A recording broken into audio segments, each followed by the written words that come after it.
अस्सलाम वालेकुम। आज मैं आपके साथ शाही गुजिया यानी कि मावा गुजिया बनाने की रेसिपी शेयर कर रही हूँ, जो कि बहुत टेस्टी गुजिया बनकर तैयार होगी। इसको बनाने के बाद आप बाहर से गुजिया मंगवाना बिल्कुल भी प्रेफर नहीं करेंगे, क्योंकि घर पर ही इतनी अच्छी गुजिया बन जाती है। हाँ, थोड़ा सा टाइम कंज्यूमिंग है, लेकिन रिजल्ट्स आउटस्टैंडिंग है। तो चलिए बनाना शुरू करते हैं।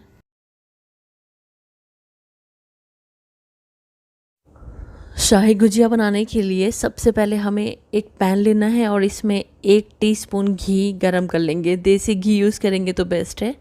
2 टेबल स्पून इसमें क्रश करे हुए काजू और 2 टेबल स्पून क्रश करे हुए बादाम डालेंगे और हाफ़ कप डालेंगे नारियल का पाउडर। और इसको हमें हल्का सा ड्राई रोस्ट कर लेना है। बस इसमें से एक अच्छी सी खुशबू आने लगे तब तक हम इसको ड्राई रोस्ट करेंगे। तो इस तरह से इसमें एक अच्छा सा कलर आ चुका है। अब हमें गैस की फ्लेम को बंद कर देना है और इसमें 2 से 3 टेबल स्पून मैं किशमिश भी डाल रही हूँ, जिसको मैंने चॉप कर लिया है। आप इसमें अपनी पसंद के और भी ड्राई फ्रूट्स डाल सकते हैं, जैसे कि पिस्ता और अखरोट वगैरह भी आप इसमें डाल सकते हैं। अब हम इसको फ़ौरन ही एक प्लेट में या बोल में ट्रांसफ़र कर लेंगे, क्योंकि पैन गर्म है। अगर हम इसी में छोड़ देंगे तो ये हमारे ड्राई फ्रूट्स और भी ज़्यादा डार्क हो जाएंगे। तो अभी मैं इसको ट्रांसफ़र करके एक साइड में रख दूँगी। अब हम इसी पैन में डालेंगे 1 कप खोया। 200 ग्राम है ये। इसको मैंने ग्रेट करके इस्तेमाल कर रहा है, जिससे कि इसमें लम्स नहीं रहते हैं और आसानी से इसको फ्राई किया जा सकता है। इसको फ्राई करने के लिए आपको घी या तेल की ज़रूरत नहीं है। सिंपली डायरेक्टली आपको इसको पैन में डालना है और इसको 3 से 4 मिनट के लिए फ्राई कर लेना है। जब तक ये बिल्कुल लम फ्री नहीं हो जाता है तब तक हम इसको फ्राई कर लेंगे। तो इस तरह से हमारा खोया भी अच्छी तरह से फ्राई हो चुका है। अब हमें इसको भी एक बोल में ट्रांसफ़र कर लेना है। जब हमारे ड्राई फ्रूट्स थोड़े से ठंडे हो जाएंगे तब हमें इसमें कुछ चीज़ें और शामिल करनी है। तो 1/3 कप मैं इसमें पिसी हुई शक्कर डाल रही हूँ। आपको ज़्यादा मिठास पसंद है तो आधा कप तक आप शक्कर ले सकते हैं। और 1 टीस्पून मैंने छोटी इलायची का पाउडर डाला है। और ये हमारा खोया यानी कि मावा भी ठंडा हो चुका है, इसको भी हम इसमें डाल देंगे। अगर आप यहाँ पर स्टफिंग की क्वांटिटी बढ़ाना चाहते हैं तो आप इसमें भुनी हुई सूजी का भी इस्तेमाल कर सकते हैं। सूजी यानी कि रवा लीजिएगा, उसको रोस्ट कर लीजिएगा और इसमें डाल दीजिएगा। इससे आपकी जो स्टफिंग है इसकी क्वांटिटी बढ़ जाएगी। बहुत से लोग तो सिर्फ रवा और थोड़े से ड्राई फ्रूट्स ही यूज़ करते हैं, लेकिन जो हमने इसमें खोया यानी कि मावा डाला है उससे इस स्टफिंग का टेस्ट बहुत बढ़ जाता है। और ये हमारी जो गुजिया बनकर तैयार होती है, ये शाही गुजिया बनती है, नॉर्मल गुजिया नहीं बनती है। बहुत टेस्टी बनती है। तो इस तरह आप देख सकते हैं हमारी गुजिया का मिक्सचर बनकर तैयार है। आप चाहें तो इसमें, अगर आप इसको बाइंडिंग लाना चाहते हैं इसमें थोड़ी, तो आप इसमें देसी घी डाल सकते हैं। आप इसमें दूध का इस्तेमाल मत करिएगा। अगर आप दूध डालेंगे तो फिर आप इसको ज़्यादा लंबे टाइम तक यूज़ नहीं कर पाएंगे, क्योंकि दूध ख़राब होने लगता है। आपको लंबे टाइम तक सेव करना है इसको, तो आप इसमें 1 से 2 टेबल स्पून घी डाल लीजिएगा, जिससे कि बहुत आसानी से आप इस गुजिया को 15 से 20 दिन के लिए रूम टेम्परेचर पर रख कर भी खा सकते हैं।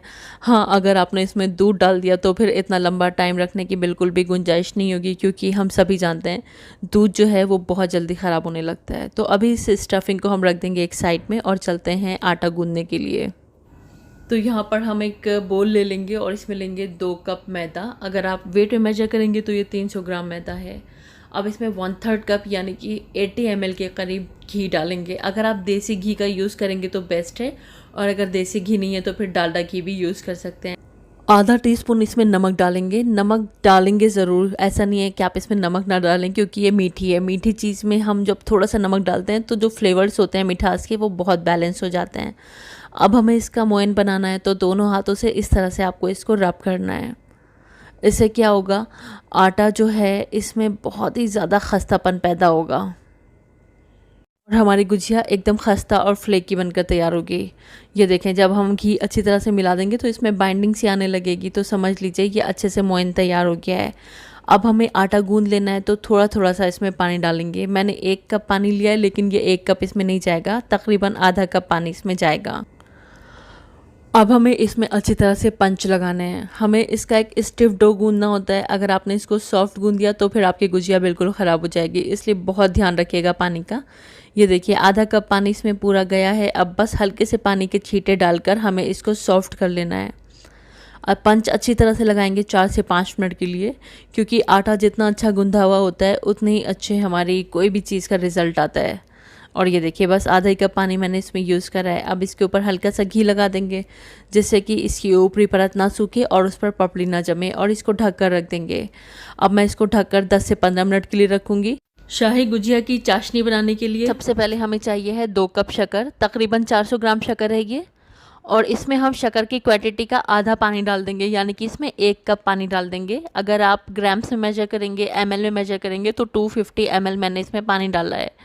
अब हमें इसको पका लेना है। जब तक शक्कर इसमें कम्प्लीटली घुल नहीं जाती है तब तक हम इसको पका लेंगे। इसी बीच इसमें कलर लाने के लिए हमें सैफ़रॉन यानी कि ज़ाफ़रान के कुछ धागे डाल देने हैं, 8 से 10।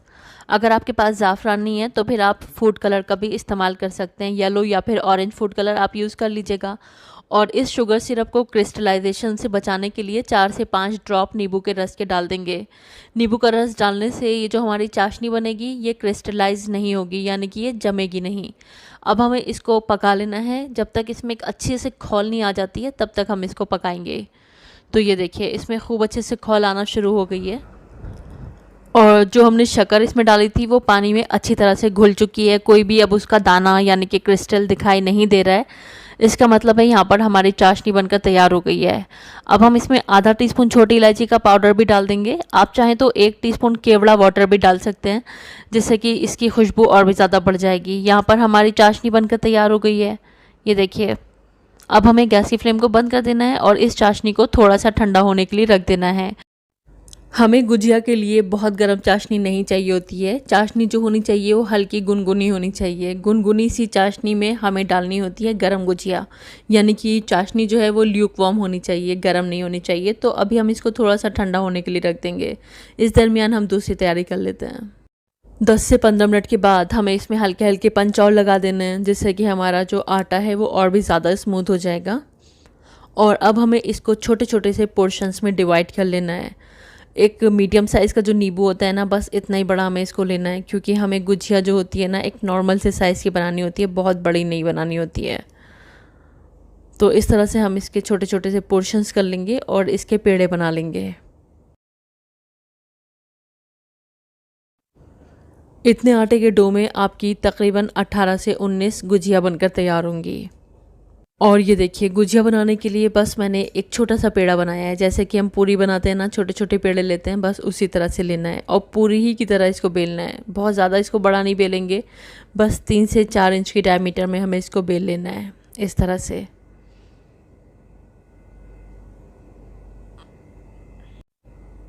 और इसको बहुत मोटा भी नहीं रखना है, बहुत पतला भी नहीं रखना है, इस तरह से रखिएगा।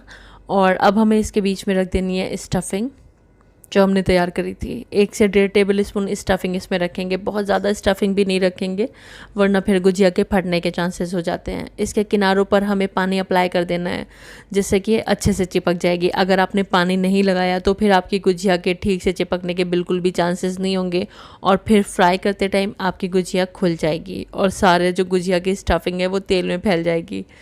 तो इन सब चीज़ों का आप ध्यान रखिएगा, अच्छे से इसको स्टिक करिएगा।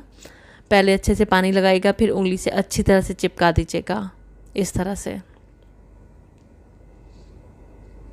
अब हमें इसको गुजिया का शेप देना है, तो इसके लिए या तो आप मशीन का यूज़ कर लें जो कि बहुत इजी और कन्वीनियंट है, लेकिन बहुत से लोगों के पास मशीन नहीं होती है, तो कोई बात नहीं, आप आसानी से इसको इस तरह से शेप दे सकते हैं। आपको थोड़ा सा इसको पीछे की तरफ खींचना है, फिर वापस इसको इस तरह से स्टिक कर देना है। ये देखिए थोड़ा सा प्रैक्टिस करेंगे तो आप बहुत आसानी से इस गुजिया को बना लेंगे। और अगर फिर भी आपको ये टफ़ लगता है, आपके पास मशीन भी नहीं है, आप ऐसे भी नहीं बना पा रहे हैं, तो मैं आपको एक तरीका और बताऊंगी।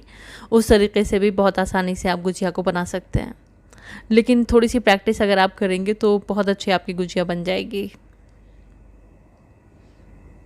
अच्छे से प्रेस करना है जैसे कि अच्छे से स्टिक हो जाए। ये देखिए इस तरह से। तो ये देखिए इस तरह हमारी गुजिया तैयार है और बाकी गुजिया भी हमें सेम इसी मेथड से तैयार कर लेनी है। बस आप गुजिया बनाते जाएं और इसको एक कपड़े से ढकते जाएं, जैसे कि ये सूखेगी नहीं, इसकी ऊपरी परत नहीं सूखेगी। अब मैं आपको दूसरा तरीका बताती हूँ जो कि बेहद आसान है। आपको गुजिया को बेलना है, इसके किनारों पर पानी लगाना है और बीच में रखनी है स्टफिंग। और इसको अच्छी तरह से प्रेस कर देना है। अब अगर आपसे डिज़ाइन नहीं बन पा रही है तो फिर आपको क्या करना है, एक फ़ोर्क लेना है, यानी कि एक कांटा लेना है और कांटे से इसमें डिज़ाइन बना लेनी है। वैसे तो आप चाहें तो मार्केट से जो गुजिया का वो आता है ना मोल्ड, वो आप ख़रीद सकते हैं, लेकिन किसी वजह से नहीं ख़रीद पाएँ तो इस तरह से बना लीजिएगा, जो कि सबसे आसान तरीका है। अब हमें गुजिया को फ्राई करना है, इसके लिए हमें घी का इस्तेमाल करना है। देसी घी यूज़ करेंगे तो बेस्ट है, वरना आप डालडा घी या फिर कोई भी वेजिटेबल घी यूज़ कर सकते हैं। आपको धीमी आंच पर इसको गरम करना है। जब ये ठीक से गरम हो जाएगा, लेकिन धीमी आंच पर, तब आप इसमें एक बॉल डालकर देखिएगा। बॉल बहुत धीरे धीरे ऊपर आनी चाहिए, इसका मतलब है इसका टेम्परेचर एकदम परफेक्ट है। यहाँ पर आपको ध्यान रखना है, आपको घी को तेज़ गरम नहीं करना है, धीमी आंच पर ही गरम करना है। अब हमें इसमें गुजिया डाल देनी है। जितनी गुजिया आपने बनाई है सारी इसमें एक साथ डाल दीजिएगा, जिससे कि जो घी का टेम्परेचर है वो एक सा बना रहेगा और सारी गुजिया एक जैसी फ्राई होंगी। अब आपको इसको धीमी आंच पर ही फ्राई करना है, इस बात का भी आपको ध्यान रखना है। गैस की फ्लेम को आपको मीडियम या फिर हाई नहीं करना है, धीमी आंच पर ही फ्राई करना है। तकरीबन 10 से 12 मिनट लगेंगे दोनों तरफ से इसको फ्राई होने में। 3 से 4 मिनट के बाद एहतियात के साथ इसकी साइड को बदलेंगे और आपको इसको इस घी में ही छोड़ देना है 10 से 12 मिनट के लिए। 15 मिनट भी लग सकते हैं आपको। जब तक इसमें अच्छा सा कलर नहीं आ जाता है, बस तब तक आप इसको फ्राई करेंगे। गुजिया हुआ, बालूशाही हुई, समोसे हुए, इन सबको फ्राई करने के लिए जो तेल या घी का टेम्परेचर होता है वो हमें लो ही रखना होता है, तभी ये अच्छे से अंदर तक फ्राई होते हैं। तो ये देखिए अभी 8 से 9 मिनट हुए हैं और इसमें अच्छा सा कलर आने लगा है। अभी हमें इसको और भी ज़्यादा अच्छे से फ्राई करना है, जिससे कि और भी ज़्यादा एक अच्छा सा गोल्डन सा इसमें कलर आ जाए। बस तब तक हम इसको फ्राई करेंगे। तो ये अब आप देख सकते हैं बहुत अच्छा सा कलर आ चुका है हमारी गुजिया में, एकदम गोल्डन हो गई हैं ये और बिल्कुल क्रिस्प भी हो गई हैं। तो बस अब हमें इनको निकाल लेना है। तो यहाँ पर हमें गुजिया को निकाल लेना है।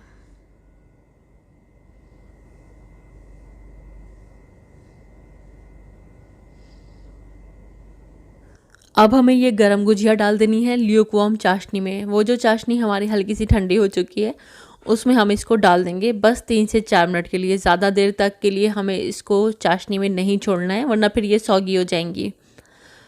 2-2 मिनट के बाद साइड बदल दीजिएगा। तकरीबन 4 से 5 मिनट आप इसको चाशनी में रहने दीजिएगा, उसके बाद हम इसको निकाल लेंगे।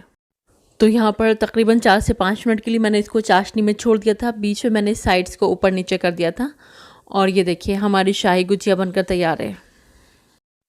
तो इस तरह आपने देखा शाही गुजिया को बनाना कितना आसान था और बनती ये बहुत टेस्टी है। आपने जिस तरह की शाही गुजिया बाज़ारों में खाई होगी, दुकानों में खाई होगी, ये उससे भी ज़्यादा अच्छी बनी होती है, क्योंकि हमने इसको घर पर बनाया होता है। बहुत हाइजीनिक तरीके से बनकर तैयार होती है, जिसकी वजह से इसके जो रिज़ल्ट्स होते हैं वो आउटस्टैंडिंग होते हैं। टेस्ट लाजवाब होता है। एक बार आप बनाएंगे तभी जान पाएंगे कि ये शाही गुजिया कितनी टेस्टी बनती है। मैं आपको इसके रिज़ल्ट्स भी दिखाती हूँ। ये देखिए अंदर से भी एकदम परफेक्टली डन है और बाहर से एकदम क्रिस्पी है, फ्लेकी है। बहुत अच्छी गुजिया बनकर तैयार हुई है। ये देखिए। अस्सलाम वालेकुम। आज मैं आपके साथ शेयर कर रही हूँ काजू कतली बनाने की रेसिपी, जिसको घर पर बनाना बहुत आसान है और बहुत शानदार काजू कतली बनकर तैयार होती है। बस थोड़ा सा ट्रिक्स हैं जिनको अगर आप फॉलो करेंगे तो आप देखेंगे कि आपकी जो काजू कतली है वो बाज़ार की काजू कतली से भी कहीं ज़्यादा अच्छी है। तो चलिए इसको बनाना शुरू करते हैं।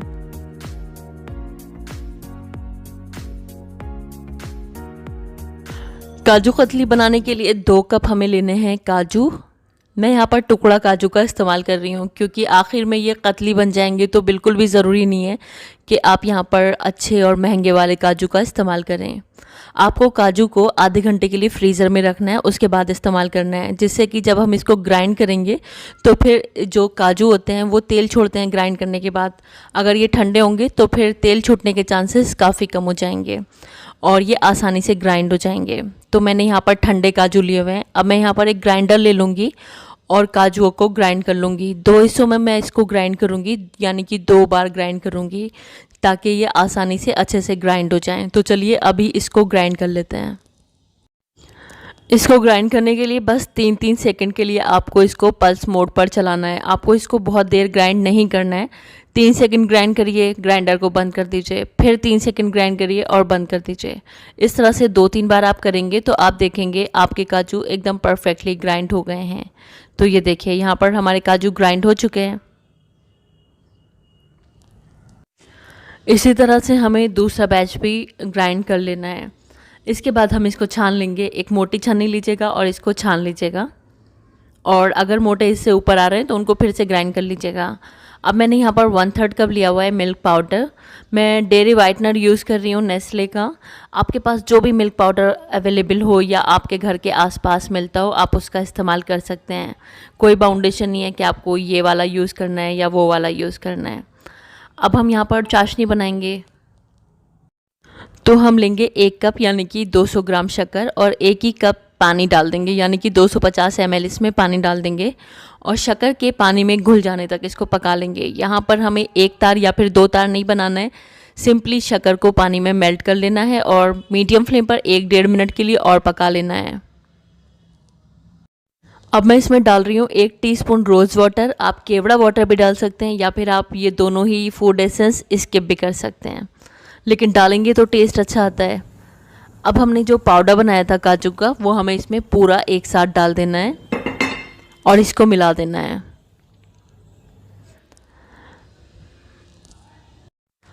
अब हमें इसको लो और मीडियम फ्लेम पर लगातार चलाते हुए पकाना है। हमें इसको तकरीबन 15 से 20 मिनट पकाना है और लगातार स्टर करना है ताकि ये नीचे ना लगे।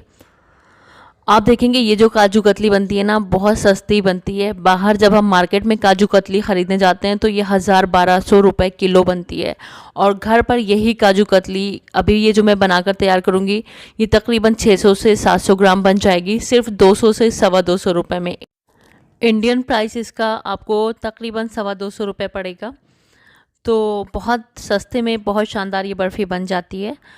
आपको बेसिकली शुगर सिरप में इसको पकाना होता है। पतले से शुगर सिरप में जब हम काजू को पकाते हैं तो काजू जो है वो फूलता है और उससे ये बहुत सॉफ्ट बनता है। तो आपको इस बात का ध्यान रखना है, आपको जो शुगर सिरप बनाना है वो आपको पतला बनाना है। आपको उसमें बिल्कुल भी गाढ़ापन नहीं लाना है, यानी कि उसमें 1 तार या 2 तार बिल्कुल मत लाइएगा।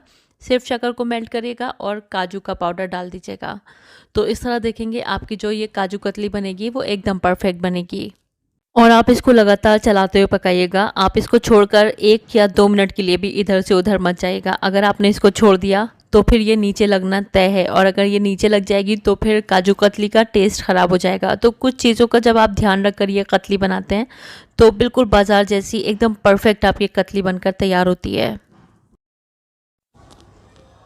तो आप देख सकते हैं ये काफ़ी गाढ़ी होने लगी है, लेकिन अभी हमें इसको और गाढ़ा करना है क्योंकि हमें इसको डो की फॉर्म में लेकर आ जाना है। तो जब ये इस तरह से गाढ़ी होने लगे और पैन को छोड़ना शुरू कर दे, इस टाइम पर हमें इसमें 1 टेबलस्पून देसी घी डाल देना है। देसी घी डालेंगे तो बेस्ट रिजल्ट्स आएंगे, लेकिन बाय द वे देसी घी नहीं है तो फिर डालडा घी भी यूज़ किया जा सकता है, लेकिन देसी घी का टेस्ट अच्छा होता है, खुशबू अच्छी होती है।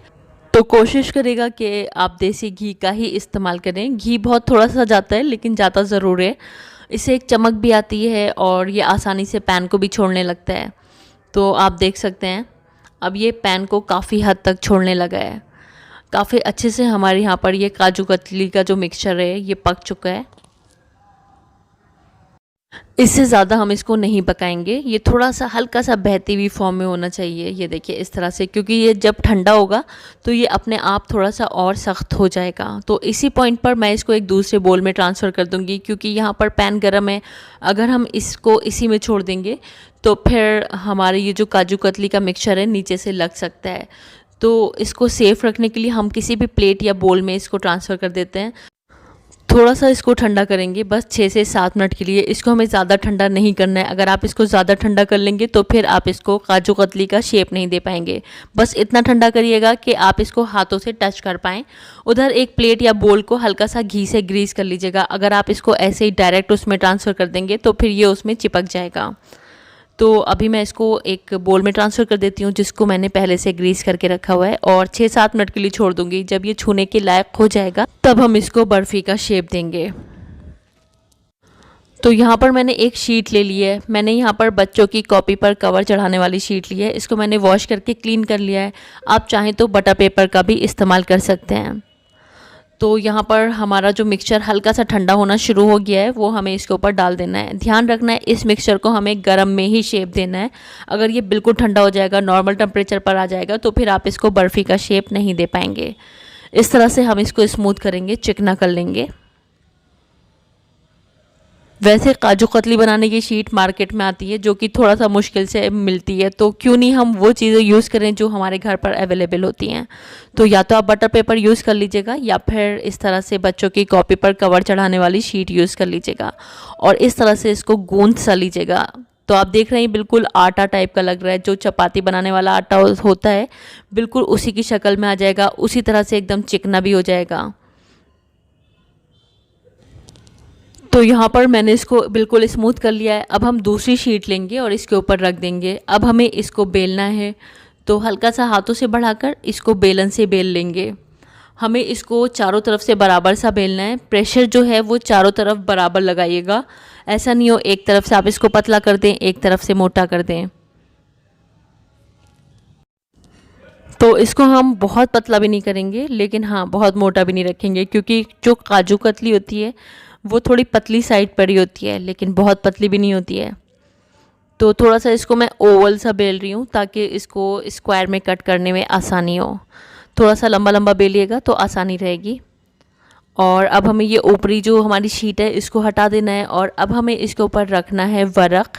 जो चांदी का वरक आता है वो हम इसके ऊपर रख देंगे, ताकि जो इसका लुक है वो बिल्कुल हलवाई स्टाइल बर्फ़ी का आए।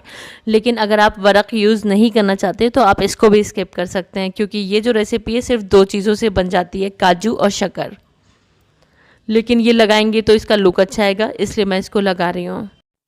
अब हम इसको 1 से 1.5 घंटे के लिए रूम टेम्परेचर पर छोड़ देंगे। उसके बाद हम इसमें कट लगाएंगे।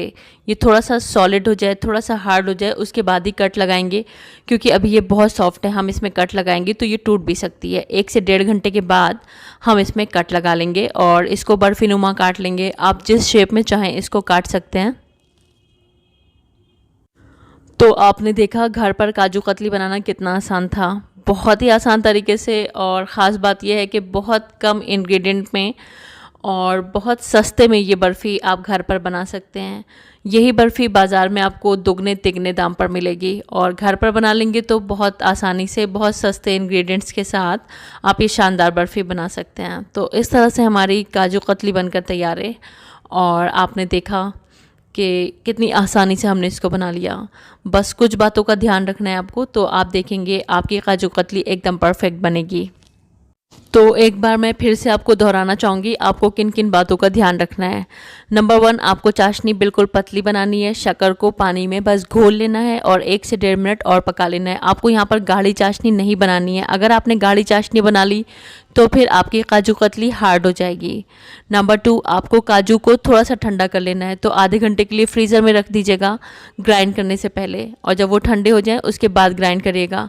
फिर आप देखेंगे ये कितनी आसानी से ग्राइंड हो जाएंगे, और तेल छूटने के चांसेस बहुत कम हो जाएंगे। जब हम कोई ड्राई फ्रूट ग्राइंड करते हैं तो वो तेल छोड़ने लगता है, तो जब हम उसको ठंडा करके ग्राइंड करते हैं तो फिर वो तेल भी नहीं छोड़ता है और बहुत आसानी से ग्राइंड भी हो जाता है। आपको काजू कतली को लो और मीडियम फ्लेम पर पकाना है, मीडियम या फिर हाई फ्लेम पर नहीं पकाना है, क्योंकि तेज़ आंच पर पकाएंगे तो फिर ये जल जाएगी, इसका रंग बदल जाएगा। लो और मीडियम फ्लेम पर 15 से 20 मिनट के लिए पकाना है। फिर आप देखेंगे आपकी काजू कतली एकदम परफेक्ट बनेगी और बहुत अच्छी काजू कतली बनकर तैयार होगी। और काजू कतली को सेट करते टाइम आपको इसको फ्रिज में नहीं रखना है, रूम टेम्परेचर पर रखना है। अगर आप इसको फ्रिज में रख देंगे तो फिर इसमें पपड़ी जमने के चांसेस हो जाएंगे, और आपको इसको बिल्कुल ठंडा करके सेट नहीं करना है। जब ये गर्म ही हो उसी टाइम आपको इसको कतली का शेप दे देना है। तो इन सब बातों का ध्यान रखेंगे तो बस आप देखेंगे एकदम परफेक्ट काजू कतली आप बना लेंगे। उम्मीद करती हूँ रेसिपी अच्छी लगी होगी। ज़रूर से ट्राई करिएगा और मुझको बताइएगा आपकी काजू कतली कैसी बनी। रेसिपी अच्छी लगी है तो प्लीज़ इसको लाइक ज़रूर करिएगा, फैमिली और फ्रेंड्स में शेयर ज़रूर करिएगा। चैनल पर पहली बार आए तो मेरी आपसे हम्बल रिक्वेस्ट है, बिना सब्सक्राइब किए मत जाइएगा, और मेरे फेसबुक पेज को भी लाइक करिएगा, जिसका लिंक मैंने डिस्क्रिप्शन बॉक्स और कमेंट बॉक्स में दिया हुआ है। वीडियो देखने का शुक्रिया। अल्लाह हाफिज़।